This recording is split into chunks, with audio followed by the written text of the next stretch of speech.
और चलिए खबरों में आगे बढ़ रहे हैं। और मुख्यमंत्री भजनलाल शर्मा ने बुधवार को मुख्यमंत्री निवास पर आयोजित बैठक में सांगानेर विधानसभा क्षेत्र के विकास कार्यों की समीक्षा की है। उन्होंने विकास कार्यों और महत्वपूर्ण प्रोजेक्ट्स को समयबद्ध रूप से पूरा करने के लिए संबंधित विभागीय अधिकारियों को निर्देश भी दिए हैं। तो अधिकारियों को विकास कार्य समय पर पूरा करने के निर्देश मुख्यमंत्री के द्वारा दिए गए हैं और सांगानेर के विकास कार्यों को लेकर के बाकायदा ये बैठक की गई है। तो सीएम ने विकास कार्यों की समीक्षा बैठक ली है और साथ ही अधिकारियों को विकास कार्य समय पर करने के निर्देश दिए गए हैं ताकि समयबद्ध तरीके से काम को पूरा किया जा सके। और साथ ही इसमें सीएम ने विकास कार्यों की समीक्षा बैठक ली है। बताया गया अधिकारियों से फीडबैक लिया गया, कितना काम विकास का अभी हुआ है इलाके में, कितना होना अभी बाकी है।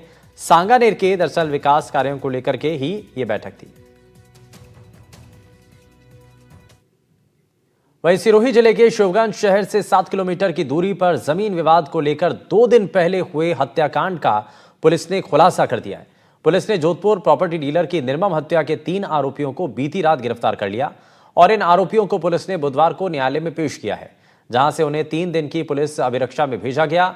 वहीं रिमांड मिलने के बाद पुलिस आरोपियों को घटनास्थल लेकर पहुंची और क्राइम सीन रिक्रिएट किया। दरअसल सोमवार की शाम करीब 5 बजे काना कोलर के पास जमीन विवाद लेकर जोधपुर के बिल्डर जसवंत जैन सहित उसके 2 साथियों पर कुल्हाड़ी और लाठियों से हमला किया गया था।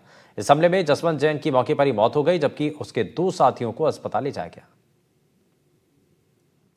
सफाई करवा रहे थे तो खेत के पड़ोस में मीणा का खेत था, तो इन्होंने शक हुआ कि ये हमारे खेत के अंदर करती, इस आधार पर वो उनको मना करने के लिए गए और उसी दरमियान उनके पास में आपस में बोलचाल हो गई।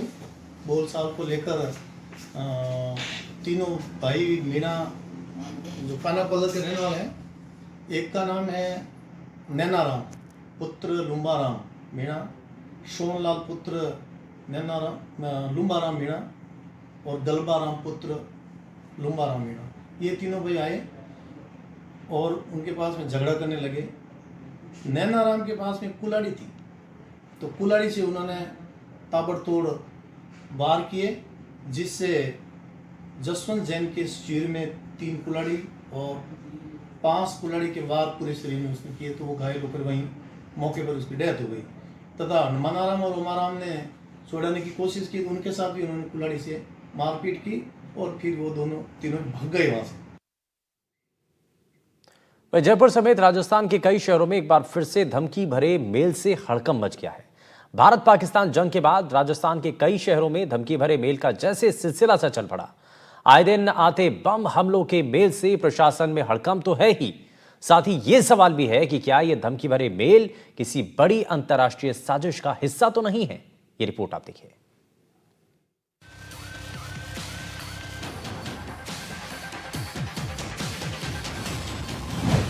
शहर शहर धमकीबाजों का कहर, प्रशासन में हड़कंप, कौन रच रहा षड्यंत्र, साजिश इंटरनेशनल या कोई दूसरा एंगल। धमकीबाजों पर लगाओ लगाम, खत्म करो कोहराम। राजस्थान के कई शहरों में एक बार फिर धमकी भरे मेल मिले हैं। इनमें सरकारी दफ्तरों से लेकर सवाई मानसिंह स्टेडियम तक शामिल है। जयपुर के सवाई मानसिंह स्टेडियम को 7 दिन में चौथी बार बम से उड़ाने की धमकी दी गई है। राजधानी जयपुर के सवाई मानसिंह स्टेडियम में एक बार फिर से जो है धमकी भरा ईमेल आया है और इस ईमेल के अंदर बाकायदा जो है एसएमएस स्टेडियम को उड़ाने की भी धमकी दी गई है। वहीं अगर बात की जाए एसएमएस स्टेडियम की, तो यहाँ पर जो ये चौथी बार मेल है इस तरीके का मिला है। और इसके साथ ही अगर बात की जाए ईमेल के अंदर जो है हॉस्पिटल्स की भी यहाँ पे जो है जिक्र किया गया है, जिसमें अपने जो इंडिया के अंदर जो स्लीपर सेल होते हैं उनके होने की यहाँ पर बात है वो की गई है। इसके साथ ही इससे पूर्व के अंदर भी 3 और ईमेल मिले थे जिसके अंदर बाकायदा एसएमएस स्टेडियम को जो है उड़ाने की धमकी दी गई थी। पूरी तरीके से जो है तमाम जो सुरक्षा एजेंसियां हैं वो जो कह सकते हैं जानकारियां जुटा रही है और इसके साथ ही जिस ईमेल आईडी से किया गया ये ईमेल है उसको भी जो है ट्रैक करने के काम है वो सिक्योरिटी एजेंसियां कर रही है। इसी तरह के मेल अलवर और बारां के ऑफिशियल मेल पर मिले हैं। मेल मिलने के बाद स्थानीय प्रशासन एक्शन मोड में है। सुरक्षा के जरूरी इंतजाम किए जा रहे हैं। बड़ा सवाल ये है कि मेल भेजने वाला कौन है, ऐसे कौन लोग हैं जो हिंदुस्तान के अमन चैन में खलल डालने की साजिश रच रहे हैं। 12 जिला प्रशासन को ईमेल से धमकी भरा मेल आया। आनन फानन में कलेक्ट्रेट को खाली करा लिया गया है। कलेक्ट्रेट में जांच की गई, लेकिन जांच में कुछ भी संदिग्ध नहीं मिला। ईमेल मिला था, माननीय कलेक्टर साहब के आईडी पे आया था, जिसमें ये एक तरह से चेतावनी दी गई थी कि कलेक्टर परिसर को जो है वो खाली कर लिया जाए 2 बजे तक। इस तरह की एक चेतावनी थी। अलवर में भी धमकी भरे ईमेल के बाद प्रशासन अलर्ट हो गया है। हालांकि सर्च में कुछ भी संदिग्ध नहीं निकला। वहीं प्रतापगढ़ में भी मिनी सचिवालय को बम से उड़ाने की धमकी दी गई। अज्ञात व्यक्ति ने ऑफिशियल मेल पर धमकी दी, जिसके बाद मिनी सचिवालय को खाली करा लिया गया है। जांच की गई और जांच में धमकी फर्जी निकली। अलवर का मिनी सचिवालय, जहां पर 15 दिन पूर्व एक मेल आया था और बम से उड़ाने की धमकी दी गई थी।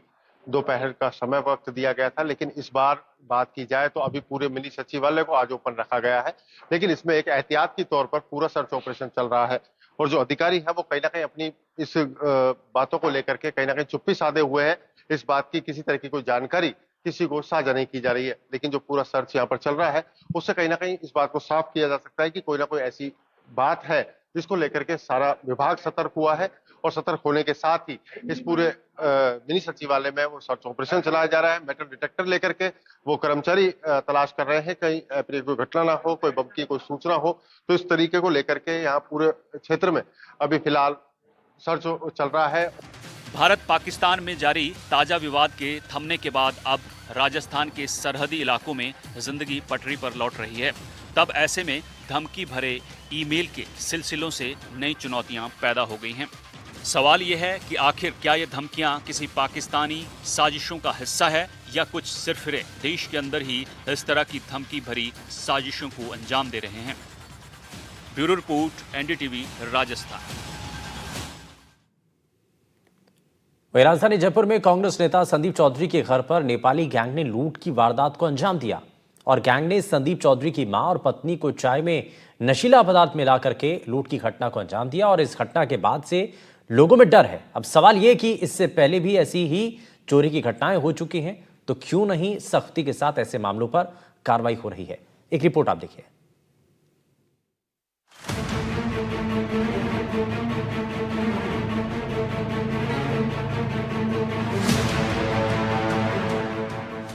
कांग्रेस नेता के घर लूटपाट, नेपाली गैंग ने बनाया निशाना। पहले पिलाया नशीला पदार्थ, फिर घर में की लूटपाट। नौकर नौकरानी की काली करतूत। राजधानी जयपुर के वैशाली नगर इलाके में बुधवार सुबह एक नेपाली नौकर दंपति ने अपने 2 साथियों के साथ मिलकर एक घर में लूट की वारदात को अंजाम दिया। कांग्रेस नेता संदीप चौधरी के मकान में हुई इस वारदात ने लोगों में डर बना दिया और वारदात के बाद पुलिस के आला अधिकारी मौके पर पहुंचे।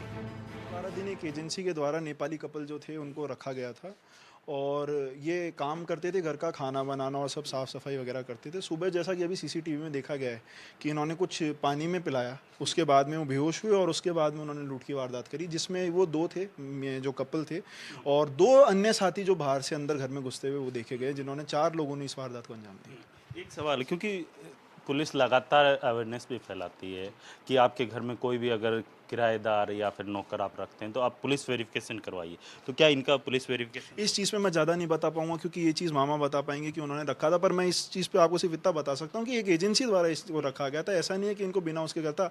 आईडी और फोटो जो कि हमारे पास है हमने पुलिस को सबमिट कर दिए हैं। आईडी थी इनकी जो कि नेपाल से बिलोंग करते हैं और कुछ इनका सामान मिला था जहाँ ये ऊपर 3rd फ्लोर पर। क्या सामान? कुछ इनके मेडिकल रिपोर्ट्स वगैरह जिसमें इनके एड्रेस और नंबर मेंशन थे वो पुलिस को दे दिए। दरअसल इस घटना को अंजाम देने वाले नेपाली दंपति नौकरों को 10 दिन पहले ही दिल्ली की एक एजेंसी के जरिए घर के काम और खाना बनाने के लिए रखा गया था।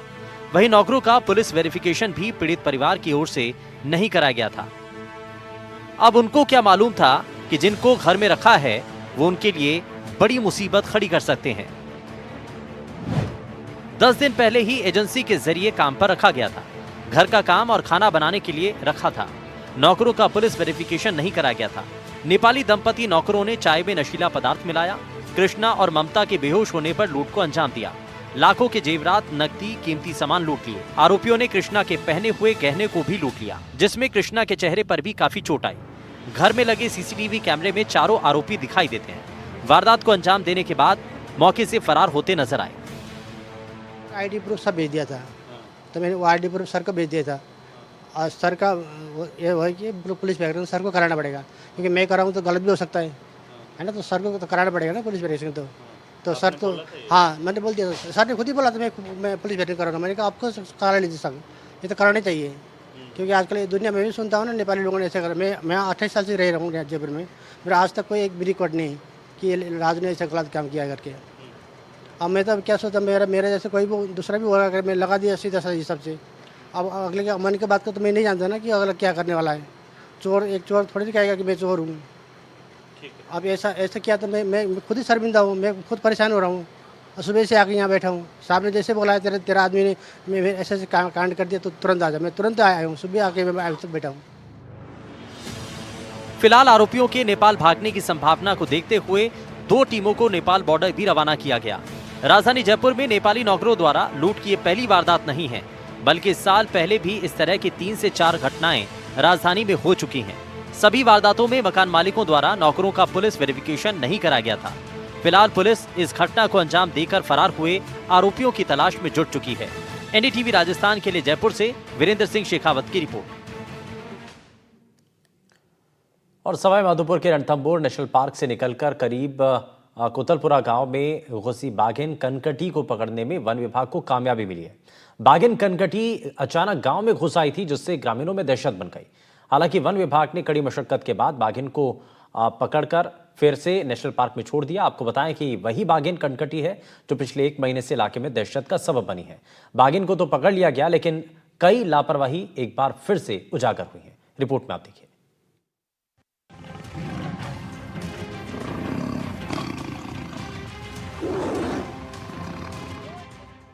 रणथंभौर नेशनल पार्क में खौफ के बीच बाघिन कनकटी को पकड़ने वन विभाग को कामयाबी मिली है। ये वही बाघिन कनकटी है जो इलाके में पिछले 1 महीने में 2 जिंदगियां लील चुकी है और संभवतः जिसने अपने अगले आसान शिकार के लिए गांव का रुख किया था। बाघिन ने पकड़े जाने से पहले टीम को खूब छकाया, लेकिन अंत में वन विभाग को बाघिन को पकड़ने में कामयाबी मिल गई। बाघिन को पकड़ने के बाद जंगल में छोड़ दिया गया, लेकिन सवाल कई हैं जो बेहद अहम हो जाते हैं कि क्यों आखिर बेजुबान हिंसक रूप इख्तियार कर रहे हैं। क्यों वो अपनी टेरिटरी से निकलकर इंसानों पर हमले कर रहे हैं। टाइगर को देखने के लिए जो लोग आते हैं उनके लिए विशेषकर कहना चाहूँगा, उसमें बहुत ही सतर्कता और सावधानी बरतने की ज़रूरत है। जो लोग इस तरीके से देखने के लिए इकट्ठे हो जाते हैं, उन लोगों के सुरक्षा उपायों करने के लिए उन्हें सोचना चाहिए कि अपने घरों के अंदर रहें और इस तरीके से भीड़ ना लगाएं, जिससे कोई जनहानि, आज ईश्वर की कृपा रही कि आज कोई जनहानि नहीं हुई। बाकी आज का जो है टाइगर का सीन बहुत ही खतरनाक था। भीड़ कितनी थी सर लगभग? आज तकरीबन 500 से 1000 तक की भीड़ एक साथ जुट गई, जिसको जो है बहुत ही अच्छी कुशलतापूर्वक जो है उनको दूर रखा। दरअसल जंगलों में बढ़ता इंसानी दखल, रिहाइश और शोर कहीं न कहीं जंगल का सुकून छीन रहा है, जिसका सीधा असर बेजुबानों पर पड़ रहा है। कहीं न कहीं ये बेजुबान अपना सुकून छीने जाने से बेचैन है और इसी का परिणाम हमें टाइगर अटैक के तौर पर देखने को मिल रहा है। सवाई माधोपुर के रणथंभौर नेशनल पार्क में बाघ के 2 हमलों ने लोगों को दहशत से भर दिया। ग्रामीणों में सर बहुत भयंकर है। पहले मेरी पंचायत में कई सारे लोग सुबह मॉर्निंग वॉक के लिए आते थे। अभी मैं देखता हूँ कि वहाँ पर गिने चुने लोग जो भी 6 बजे बाद आने लग गए। अभी पिछले 1 महीने के अंदर 2 घटनाएं हो चुकी है, तो सभी में भय व्याप्त है। तो मैं गाँव वालों से यही करता हूँ कि भाई ज़्यादा से ज़्यादा सुरक्षा रखें और अपना बचाव ही अपनी सुरक्षा है। बाघिन के पहले हमले में 16 अप्रैल को त्रिनेत्र गणेश मार्ग पर एक 7 साल के मासूम की मौत हो गई थी। ये जोन नंबर 1 का क्षेत्र था, जिसके बाद वन विभाग ने एहतियाती तौर पर श्रद्धालुओं के प्रवेश पर रोक लगा दी। तो दूसरी घटना में रेंजर देवेंद्र चौधरी बाघ के हमले में शिकार हो गए और उनकी दुखद मौत हो गई। ये जोन नंबर 3 की घटना थी, जिसके बाद जोन नंबर 3 को भी पूरी तरह पर्यटकों के लिए बंद कर दिया गया। लेकिन इसके बाद एक चौंकाने वाली तस्वीर सामने आई, जहां वन विभाग के अधिकारी ही नियम तोड़ते नजर आए। दरअसल रणथंभौर के जोन 2 और 3 में जहां पर रेंजर की मौत के बाद किसी के जाने की मनाही थी, वहां फील्ड डायरेक्टर ने तमाम नियमों की अनदेखी करते हुए अपने कुछ मेहमानों को इसी जोन में सरकारी गाड़ी से बाघों का दीदार कराया। और ये वही बाघ हैं जिन्होंने रेंजर का शिकार किया था। इन तस्वीरों में जिम्मेदार अफसरों का लापरवाह रवैया नजर आता है, साथ ही जंगल में बढ़ता इंसानी दखल भी। विभाग दोहरी नीति अपना रहा है। एक तरफ तो पूरा विभाग शोक में डूबा हुआ है कि सेकंड ग्रेड रेंजर के हाल में बाघ द्वारा मृत्यु हुई है, तो उन्होंने हाल ही में गणेश मार्ग बंद कर दिया है और 2 जोनों को बंद कर दिया गया जिसमें किसी तरह की कोई सफारी नहीं होगी। लेकिन हमारे सीसीएफ साहब ने खुद की जो सरकारी जिप्सी है उसमें मेहमानों को अंदर जंगल में भेजा है। तो एक तरफ तो मतलब खुद संरक्षण करने वाले नियमों का भक्षण कर रहे हैं, जंगल में एक तरफ तो सफारी करवा रहे हैं बंद जोनों में, दूसरी तरफ गणेश मार्ग को इन्होंने बंद रख रखा है। सवाल यह है कि जब अधिकारी ही ऐसी लापरवाही करेंगे तो बाघों का केयर ठीक से कैसे होगा? जब जिम्मेदार लोग ही बेपरवाही पर उतर आएंगे तो जवाब कौन देगा? रणथंभौर नेशनल पार्क में हुए टाइगर हमले वन विभाग और प्रशासन के लिए बड़ा अलर्ट है, ताकि समय रहते जरूरी कदम उठाए जाएं, जिससे न सिर्फ पर्यटक बल्कि बेजुबान भी महफूज रहें। Bureau report, NDTV Rajasthan. और राजस्थान सरकार के शिक्षा मंत्री मदन दिलावर राजस्थानी स्कूल शिक्षा में ऑपरेशन सिंदूर को लागू करने की बात को दरकिनार कर दिया। ऑपरेशन सिंदूर में भारतीय सेना के शौर्य और पराक्रम को स्कूली बच्चों को पढ़ाने के सवाल को लेकर कहा कि निश्चित रूप से बच्चों को बताना चाहिए, लेकिन उन्होंने ये भी कहा कि राजस्थान के स्कूली पाठ्यक्रमों में फिलहाल ऑपरेशन सिंदूर को शामिल करने की कोई योजना नहीं है। मैं भारतीय सेना को बधाई देता हूं, उन्होंने बहुत सफलतापूर्वक पाकिस्तान को घुटने टिका दिया और पाकिस्तान को ही नहीं, चाइना के जितने भी हथियार उन्होंने हमले करने में उपयोग किए सबको नेस्तनाबूद कर दिया। यानी ये साबित कर दिया है कि भारत के जो हथियार हैं वो सबसे श्रेष्ठ है। आपने कहा है कि ऑपरेशन सिंदूर को क्या पाठ्यक्रम में शामिल करेंगे, अभी इस पर कोई विचार नहीं किया है अभी, क्योंकि ये पूरी तरह से कहूं कि पूरा हो गया हो ऐसा मैं नहीं मानता, क्योंकि पाकिस्तान दोगला है। एक बार इसने सीज फायर करने के बाद भी उसका उल्लंघन किया। और भारत पाकिस्तान बॉर्डर पर बसे जैसलमेर में पिछले दिनों हुए ड्रोन अटैक के बाद सुरक्षा के मद्देनजर एहतियातन गौडावन संरक्षण केंद्र से 9 गौडावन के चूजों को अजमेर शिफ्ट किया गया है। और इस दौरान क्योंकि रामदेवरा ब्रीडिंग सेंटर से चूजों को अजमेर के अरवर गांव भेजा गया, माना जाता है कि संकटग्रस्त विलुप्त हो रहे गौडावन पक्षी शर्मीले स्वभाव के होते हैं और तेज आवाज के प्रति बेहद संवेदनशील होते हैं, इसीलिए ये कदम उठाया जा रहा है। जैसलमेर जिला सीमावर्ती होने के कारण जो यहाँ पर तनाव की स्थिति पैदा हुई थी उन दिनों में, तो दिनांक 10 तारीख को WI और वन विभाग ने ये निर्णय लिया कि जो हमारे इस साल जो गौडावन के बच्चे जन्म हुए उनको एक सेफ जगह पर ट्रांसपोर्ट किया जावे, है ना। तो हम लोगों ने 10 तारीख को रामदरा से 5 और सम से 4 कुल मिलाकर 9 जो गौडावन बच्चे साल जो जन्म लिया था उनको अरवाड़ जो कि एक अजमेर जिले में WI का एक ब्रीडिंग सेंटर है, वहां पर इनको शिफ्ट किया गया है।